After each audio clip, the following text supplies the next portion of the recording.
Okay, continuing from part one. The recoil assembly, you can't really get down to the metal underneath the spring. What the manual suggests you do is take your brush, spray your brush with oil, and just do like you're brushing your teeth. I don't typically do that, and I'll just spray oil past the spring assembly just to keep it oiled, and then I'll wipe down the spring assembly. And then you'll want to put lubrication on these locking areas, because this will be the part that mates with the barrel, and then in here is where your slide release sits. So both of these parts have metal to metal contact, so you want to have lubrication on them, and the slide release is pretty simple to clean. Slide release is just wipe off the part that touches that, and then the internal parts you can't get to when the gun is assembled, just to have that corrosion resistance. And off to the side. The slide, oh, gotta take my thread protector off. The slide, more or less, you're just going to clean out the whole slide, take your cleaner, spray a patch with cleaner and wipe down the whole slide.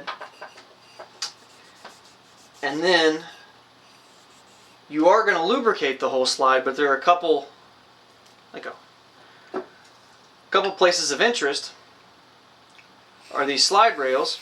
I'll typically heavily lubricate the slide rails and let oil drip off, just to make everything inside the slide rails moist, and take the brush, scrape these slide rails out, and then run a patch behind to sweep it up. So you put the oil in to soak it for a second, then you run the brush to knock it loose, and then you run the patch through to sweep it up and lubricate it. And then you'll lubricate everything on the slide. And if your barrel is equipped with an O-ring, if you have a USP Tactile or Expert or the new HK45s and anything that has an O-ring on the barrel, you'll have to pay special attention to the muzzle opening, because if it's not clean, it can chew up your O-ring. So pay special attention to that muzzle opening. It doesn't really affect you much if you don't have an O-ring, but that O-ring does require a little bit of extra attention if you want it to last. And O-rings are capable of lasting like 25,000 rounds if you are careful with them. That's what Larry at CCF has said many times. That's more or less what you do with the slide. And don't waste your time lubricating the exterior of the slide at this point.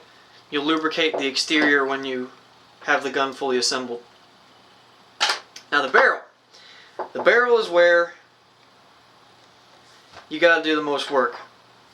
And on most of HK's guns, they have polygonal rifling, which is a lot easier to clean. Well, we'll just get back to the point. I won't tell any stories. So you're going to need your bore brush, the patch pusher. I'm going to explain why I don't use this, and your cleaning rod. And this is also where I use my brass brush. And my Q-tips. Look at all the things I'm forgetting. Okay. The brass brush, or in this case the nylon brush, it's going to serve the same purpose that the toothbrush did inside the slide. It's just going to knock stuff up inside the barrel so that you can sweep it out. So you'll spray it with oil, and then screw on your cleaning rod, and you go in and out. I think the manual says to do this 6 times. 1, 2, 3, 4. You get the point. After that, you're going to push patches through. Now, I push patches through in one direction. I push them from the chamber and out of the muzzle. I don't push them in, and I don't bring them back out. That's why I don't use this thing. This thing, you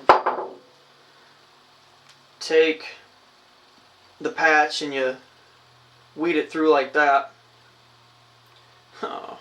And if your patch isn't exactly the right size, then it can be difficult to push through. But then it doesn't even clean it that well. It doesn't put a whole lot of pressure on the patch to push against the bore. This, on the other hand, does. So I never use that.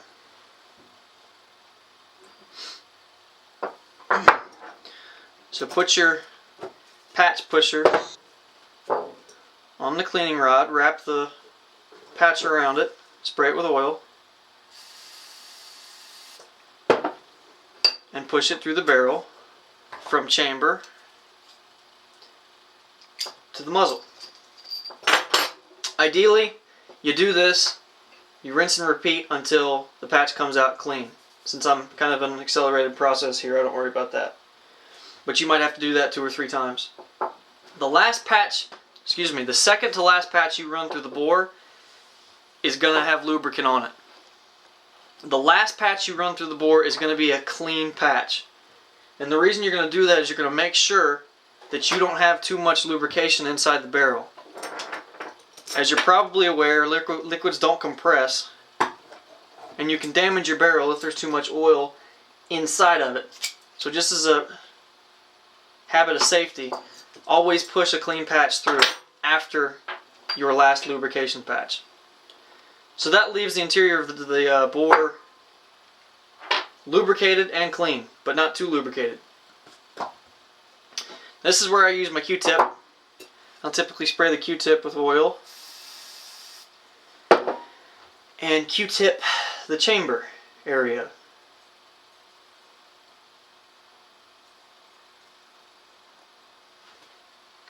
I'm kind of insane about how I clean things.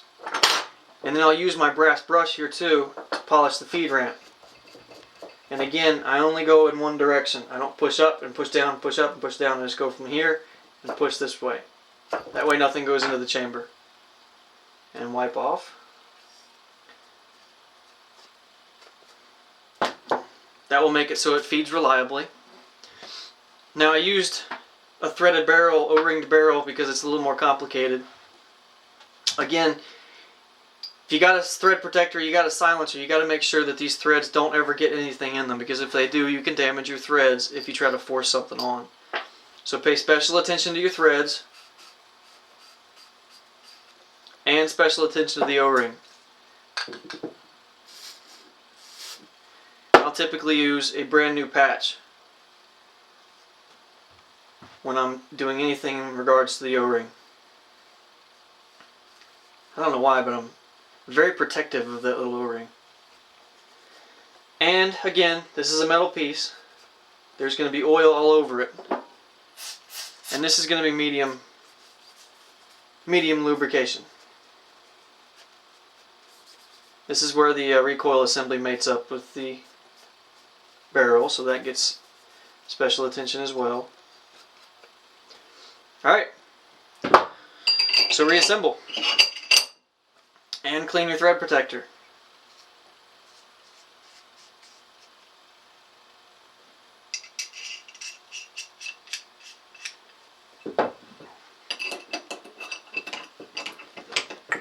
I might have to do a part 3. I don't know how I'm doing on time, but I feel like my timer is about to go off. Which kind of depresses me, because when that timer goes off, cookies are usually ready. And it just went off. Am I good or what? Alright, I'll see you in part 3.